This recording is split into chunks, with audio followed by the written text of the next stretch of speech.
I smoke marijuana, I can write about it. I want to be nasty, and I want to be raw. And we're being excluded from the art. We're being sat in the back of the bus television style. Rick James has admitted to a drug problem back in the 1970s, a problem that was hard to kick. It was like a time in my life when things were happening real fast. And for that girl backstage, make it publicly clear, never mind who you thought I was, I'm Rick James. You have a wonderful image, like women hanging and clawing and so on and so forth. Is that really you? In the late 1970s, when the fortunes of Motown Records seemed to be flagging, Rick James came along and rescued the company, providing funky hits that updated the label's style and saw it through into the mid-80s. But it would seem that his stars were not meant to fully align, even after becoming so famous. The talented singer ended up facing issues that led to the dwindling of his career. For years, many people have wondered why, and that is what we intend to explore here. But before we continue, here's some background for those that don't know the story of Rick James. Actually, James had been with Motown earlier, though nothing had come of it. After growing up in Buffalo and running away to join the Naval Reserves, he left the Navy for Toronto, where he was in a band with future Buffalo Springfield members Neil Young and Bruce Palmer, as well as Goldie McJohn, later of Steppenwolf. As the Mina Birds, they signed to Motown and recorded, though no record was ever released. I was a little apprehensive, I was a little, it's different playing places where you never played, and you don't know how the reactions are going to be, And with that, his difficulties increased by every passing day. In the compelling new music documentary, The Sound and Fury of Rick James, people witnessed the dichotomy of a celestial figure torn asunder. On one side stands Rick James, who crafted some of the era's most iconic, audacious funk music during the late 70s and early 80s. On the other side looms a man ensnared by the allure of D, and the relentless pursuit of acclaim, navigating a treacherous labyrinth fraught with peril. Director Sasha Jenkins reflects on the complexity of James' life, noting, "Rick orchestrated a scenario where a favorable outcome seemed nearly impossible. Being Rick James couldn't have been a simple endeavor." Similarly, Jenkins faced the formidable challenge of impartially portraying the story of an individual whose creative brilliance and moments of joy were shadowed by profound darkness. At its zenith of fascination, Rick James' life intertwined with an illustrious roster of musicians including Levon Helm, Neil Young, Joni Mitchell, and Jim Morrison. However, at its peak, his existence was marred by instances or accusations of deeply troubling actions, ranging from CA, underage S, and kidnapping to R, torture, and involvement in DT. Jenkins reflects, "There's a multitude to unravel with Rick James, yet once you delve into it, the evolution of the man begins to coalesce." To facilitate this understanding, the film incorporates interviews with key figures such as his daughter Ty James, his second wife Tanya, his manager, and members of his adept ensemble, the Stone City Band. These perspectives, coupled with surprisingly introspective voiceover quotes from James himself, contribute to a narrative rooted in 1950s Buffalo, New York, a city described by the musician's brother in the film as one of the most racist cities in America. Born James Ambrose Johnson Jr. into a family of 8 children, his father departed when he was just 10. To sustain the family, his mother engaged in an illicit numbers-running business. Jenkins notes, Rick was exposed to vice at a remarkably early age. Simultaneously, he found himself immersed in the realm of significant music. His mother allowed him to accompany her to nightclubs featuring performances by jazz legends such as Thelonious Monk and Miles Davis. Despite lacking formal musical education, James independently learned to play during his childhood. Music captivated him more than formal education, prompting him to abandon school in his mid-teens. By this point, he had delved into D and minor criminal activities, leading to multiple incarcerations. My mother was kind of moving around at that time, so I only seen her sporadically when I was small because she was always trying to do her own career. In 1964, James was conscripted for the Vietnam War, but he chose to go AWOL, seeking safety in Toronto, Canada. Here, his knack for encountering influential individuals manifested itself. Following an altercation with some inebriated individuals upon his arrival, he was rescued by none other than Levon Helm, the future drummer of the band. James soon found himself performing with Helm's group, becoming integrated into Toronto's burgeoning music scene alongside future luminaries like Joni Mitchell and Neil Young.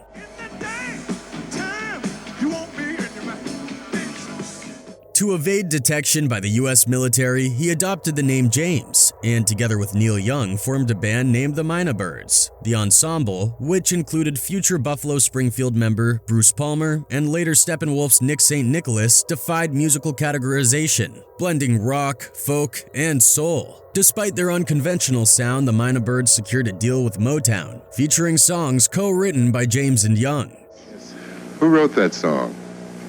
About a girl you used to go with. Footage of the Mina Birds on platforms like YouTube showcases James singing in a style reminiscent of a youthful Mick Jagger. According to Jenkins, at heart, Rick was a rock and roller. Regrettably for James, a member of the band betrayed him to the military, leading to a stint in jail and the disbandment of the Mina Birds. Upon completing his sentence, James ventured to Los Angeles, where he associated with notable figures such as Stephen Stills, Jim Morrison, and Jay Sebring, the celebrity hairstylist who tragically fell victim to the Manson M at Sharon Tate's house. Interestingly, James had been invited to the house that fateful night, but declined due to fatigue. They were discovered this morning by a maid who ran screaming to neighbors. One officer summed up the murders when he said, "In all my years, I have never seen anything like this before." Given his involvement in a diverse range of historical events, James was the Forrest Gump of funk, a presence ubiquitous in significant moments. James' wide-ranging connections and appreciation for good music made him a welcome figure. Back in those days, there weren't many individuals of color who shared his enthusiasm for bands like Buffalo Springfield. In this regard, he parallels contemporary youth of color whose musical influences span a broad spectrum.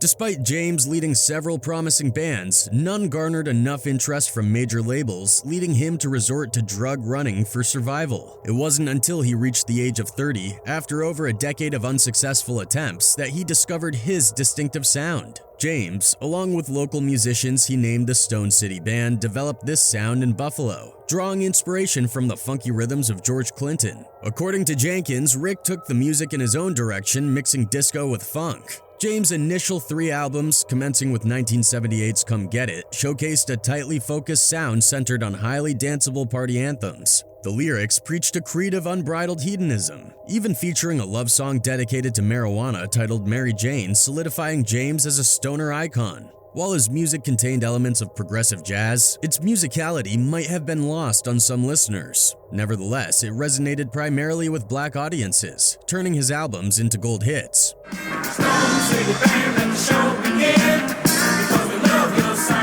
By 1980, with the release of his 4th album, Garden of Love, James broadened his perspective.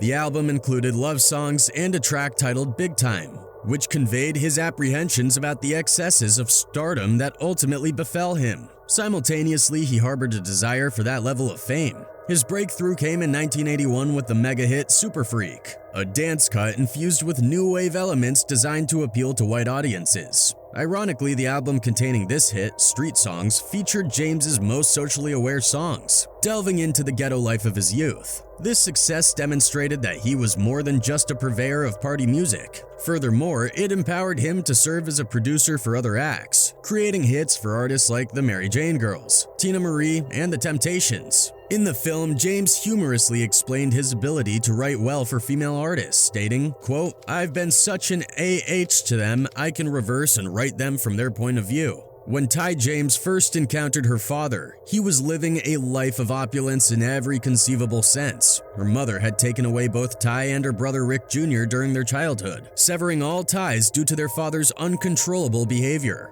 While the musician reveled in luxury, Ty and her brother barely scraped by in the toughest neighborhoods of Los Angeles. A remarkable coincidence, as detailed in the film, ultimately reunited the siblings with their estranged father. Ty James recounted the stark contrast, stating, quote, "It was a real culture shock. We didn't own a car, and when Rick came to pick us up, it was like, do you want to ride in the Rolls Royce, the Mercedes, or the Excalibur?" Equally startling was the lifestyle led by James. Ty often awoke to find women sprawled across the floor, having partied with her father throughout the night. It's an uncomfortable feeling, she expressed, but it almost seemed like normal life after a while. Despite James's shortcomings as a parent, Ty speaks warmly of her father, acknowledging their shared moments of joy. Quote, "I was daddy's girl," she said. "We had a lot of fun and would just hang out. At the same time, I became the parent. I would be on guard all the time to be aware of who was bringing Dee into the house. In one distressing incident, James threw an object at Ty, causing a severe injury that required hospitalization.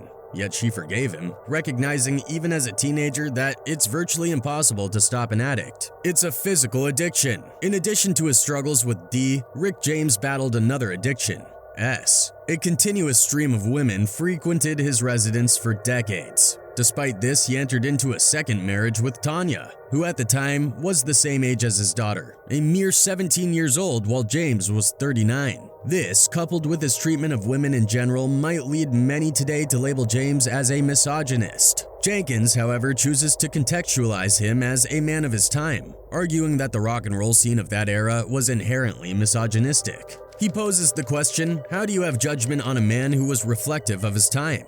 Even within the context of his era, James's expressed attitudes often clashed with others, including his record company and fellow stars whom he perceived as threats. He harbored a deep resentment towards Prince in the 80s, believing that Prince had appropriated his act. Similarly, he initially disliked MC Hammer's You Can't Touch This, which sampled the riff from James's hit Super Freak. Interestingly, his perspective shifted dramatically when substantial royalty checks started rolling in.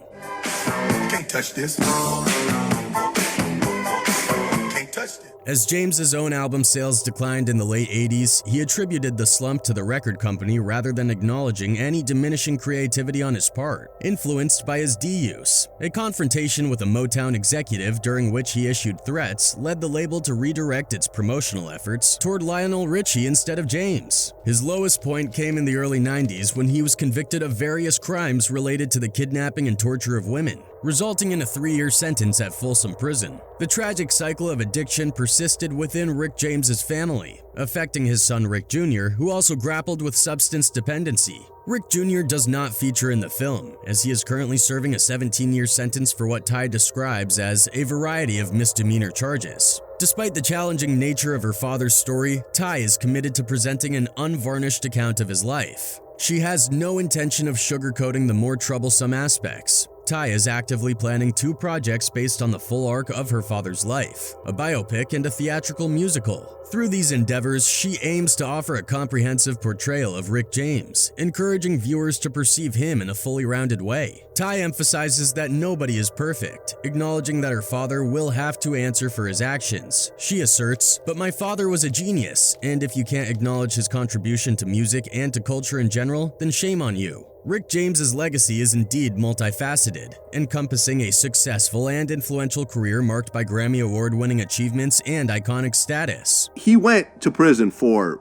doing just that. Doing something kind of doing that. I believe he him and his girlfriend tied up girl and burnt her with the crack pipe. 15 years after Rick James's passing, his name resurfaces in the headlines, this time posthumously and for a deeply troubling reason. He is now being sued for the alleged R of a 15-year-old girl in 1979. The plaintiff, who remains unidentified, claims that James A. her while she was residing in a group home in Buffalo, New York. The victim was seeking $50 million in damages, citing years of physical, psychological, and emotional injury, as detailed in the affidavit. The victim, as detailed in the affidavit, recounts a harrowing experience, stating, "He grabbed my hair and pushed my head into the pillow. I tried to fight him off, but he told me to shut up and quit moving or I'll cut you." James then allegedly threatened the victim into silence, warning her that he would know where to find her if she disclosed the incident to anyone. As of the report, a representative of Rick James Trust did not respond to requests for comment from the Buffalo News. The lawsuit was filed under the Child Victims Act, a law enacted in 2019 that extends the statute of limitations on child abuse cases.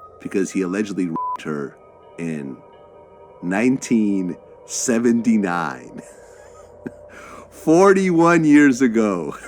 This accusation comes in addition to James's 1993 convictions against 2 women. The first incident in '91 involved tying a woman to a chair, burning her with a hot crack pipe, and coercing her into performing acts during a sea-fueled episode at his West Hollywood residence. While on bail, a second act occurred in 1992 inside James's hotel room. He served over 2 years in prison for these convictions. Rick James and me, all on the same floor. So you were locked up with Tupac in LA County? LA County Jail. Throughout his life, the impact of DA was evident. However, who actually was Rick James as an artist? The super freak, the inventor of punk funk. Yet history has kinda let this pioneer of brittle, bruising good time groove slip from its memory. It's hard to imagine nowadays, but he even had a huge influence over Prince, so Rick James said anyway. That bravado is what made him great, and it's perhaps what made his life so full of ups and downs. Well, hey, you know. Rick James, of course. No, but it's, you know, we put a lot of love. We're a tight family, and we put a lot of love into what we do. Yeah, I understand you've been having phenomenal success. Rick didn't take everything for himself. When the mature mellow groovers were trying to show that they still had what it takes on the dance floor to Mary Jane girls all night long, they didn't know that the man with the master plan who created it was Rick James. When the jazz funkers felt the rumble of Tina Marie's Behind the Groove and pushed it into the charts, they didn't have a clue that Ricky James was behind her first success. When all those little kids were popping and locking to the mega hit You Can't Touch This, they didn't realize it was Rick James' masterly, butt-kicking bass line that was shaking him. And yes, he did play that mother of a beeline personally. Rick had a finger in many pies, and as a super freak who admitted to a kinky nature, he probably licked those fingers clean afterward. She's a very kinky girl, the kind you don't take home to mother. Let's not get too absorbed by the other artists he helped turn into stars. However, because Rick ruled in his own right, it took him more than a decade to find fame.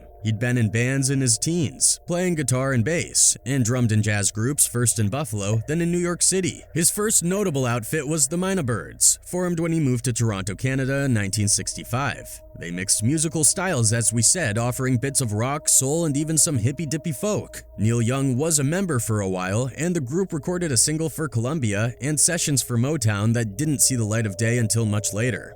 And when Neil came with the group, I found Neil in a coffee house. He was like playing acoustic guitar. And when he came with us, I decided I just got out from New York and I saw the Lovin' Spoonful.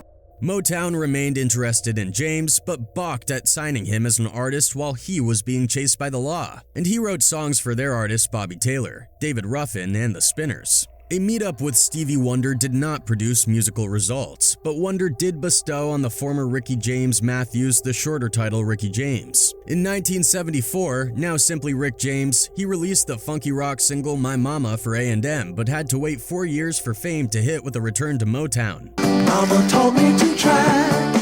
She said, son, don't you know? And once he was hot, he was hard to stop. The single You and I, cut with his Stone City band, broke him big and introduced James' deceptively simple, buoyant, funk with a skip sound to a wide audience. After a mellow Latin-influenced opening, the tune kicked in with horns as tight as gritted teeth and backing vocals that somewhat resembled Parlay, the original P-Funk female vocalist. The brittle, pinging sound caught a mood and went top 20 in the US. What's more, it was a formula that was repeatable. The slower Mary Jane was a smaller hit, but strong sales of James' debut album, Come Get It, rapidly followed by Bustin' Out of L7 and Fire It Up, made it clear that this new star with his braided hair, glitzy funk suits, and sassitude would be with us sometime. What's more, he was productive. In 1981, the platinum-awarded Street Songs became his 5th album in 3 years, and delivered the massive Super Freak and the nearly as monster Give It To Me Baby. Both built on James' hypnotic bass lines and with grooves that were a call to the dance floor. They still sound totally crisp. Make love to me. You went fast asleep. Rick James was not a one-trick pony. While he branded his style punk funk, any punk content was more in his street attitude than musical content. He was a decent soul singer. He was delighted to work with his Motown idols, The Temptations, who sang backup on several of his records, and Fire and Desire, and Happy. Duets with the young Motown star he championed, Tina Marie, were as powerful as soul ballads could be in the glitzy early 80s. His Ebony Eyes in 1983, recorded with Smokey Robinson, was another romantic tour de force, like Prince, who caught a break when Rick had him as tour support at the start of the 80s. He played an array of instruments, though Rick was usually pictured with a bass draped over his slim frame. He was a fine producer working on hits for Eddie Murphy, The Temptations, and the act most closely associated with him, Mary Jane Girls, for whom he delivered 7 hits. But the name of the latter act suggested more than the title of one of his earlier singles.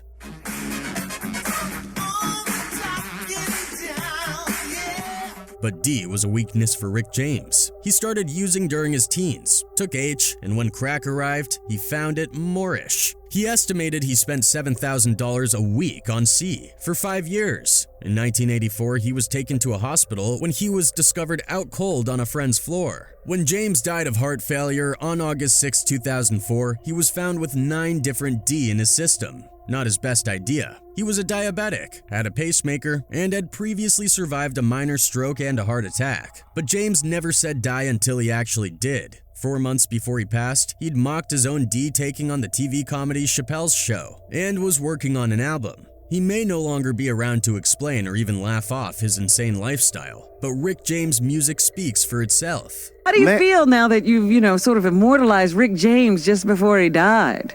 Man, all right, that was real weird. Rick nearly didn't release Super Freak, the record that was famously sampled by MC Hammer. The punk funker reckoned it was too cheesy to put out. He loved to party. One night in 1981, Rick came home feeling horny but was too drunk to get it on with his partner. So he made sweet music with his piano instead and came up with his R&B chart #1, Give It To Me Baby. One party he missed was at Sharon Tate's Beverly Crest, California home in 1969. He was invited, but had got wrecked the night before and didn't feel up to it. Charles Manson's family turned up, and the rest is history. 5 persons, including actress Sharon Tate, were found dead at the home of Miss Tate and her husband, screen director Roman Polanski. Despite rising to fame at the peak of the disco era and getting plenty of club play, Rick was never disco. Funk and soul were his forte. It's not well remembered today, but Rick was Motown's only major star of the 80s who hadn't made their name in the label's classic 60s and early 70s era. He was massive, and it was all down to the funk. As the hot new star in the Motown firmament, Rick was earmarked to produce Diana Ross in the late 70s. But when James discovered he was only working on half an album, he said, "Funk that, I'm out of here." But one of the songs he had written for Ross became a foundation stone of another career. The super funkin' I'm a Sucker for Your Love, released in '79, was Tina Marie's first hit and opened her album Wild and Peaceful. I'm just a sucker for love, sucker for love. Linda Blair, star of The Exorcist, called him the world's sexiest man. Rick read the interview, got in touch, and set about proving it. He later said she could freeze my blood, writing the song Cold-Blooded about it. Rick was gutted when he introduced his pal Greg Reeves to Neil Young, who promptly hired Reeves to play bass in Crosby, Stills, Nash & Young. An astounding bass player himself, Rick had hoped to get the gig. Soul music to be like R&B with acoustic guitars, and I ran into Neil, and he's playing in a coffee house, and I said, wow, that's perfect, he can come, But Rick loathed Prince. He reckoned the Purple One stole his act after supporting the punk funker on his first major tour. Yeah, I think he hated him. I think it was a pressure thing, I think it was more threatened by than hate. Rick and his co-writer Alonzo Miller sued MC Hammer for publishing royalties for You Can't Touch This, and won. Rick claimed he'd never have authorized the sample if he'd been asked first. Make it perfectly clear. Never mind who you thought I was. I'm Rick James. Moreover, in the months following the platinum success of Street Songs, a revolutionary music network, MTV Music Television made its debut on August 21, 1981. MTV announced a programming format focused on AOR, album-oriented rock, featuring a diverse range of genres such as hard rock, new wave, and heavy metal. The network, running 24/7, showcased music videos by artists like Paul McCartney, Adam Ant, Phil Collins, Bryan Adams, The Pretenders, Blondie, Eurythmics, Tom Petty and the Heartbreakers, Culture Club, Duran Duran, Van Halen, Bon Jovi, Def Leppard, and Metallica. The 5 rotating VJs included J.J. Jackson, the sole black VJ visible on the network. Carolyn Baker, a black woman and a close friend of Rick James, was part of the founding group of MTV executives and served as the original head of talent and acquisition. Rick James, among the first black artists from Motown, played a pivotal role in challenging the status quo regarding music videos. His brother Leroy, who had assumed management responsibilities, successfully persuaded Motown to allocate a six-figure video budget within Rick's recording contract, a provision the label had initially refused. Motivated by the triumph of street songs, Motown eventually agreed to fund music videos for Give It To Me Baby and Super Freak. Rick insisted that both videos be aired on MTV, even though at that time, the network was not featuring videos by many black artists. The move marked a significant push for representation and inclusion in the emerging world of music videos and MTV. I think that this is the first thing that's ever come along that has really given the industry a new boost. He envisioned his video ideas and partnered with seasoned director Nick Saxton to actualize them. Saxton, known for directing iconic music videos such as Give It To Me Baby and Super Freak, boasted an impressive portfolio that included Michael Jackson's Can't Stop Till You Get Enough and Pat Benatar's You Better Run. Rick strategically collaborated with Saxton, considering his white and MTV-friendly appeal, aiming to leverage these attributes to secure airtime for his videos on MTV. Subsequently, Rick enlisted Saxton to helm the visuals for two popular Mary Jane Girls hits, namely Candyman and Boys.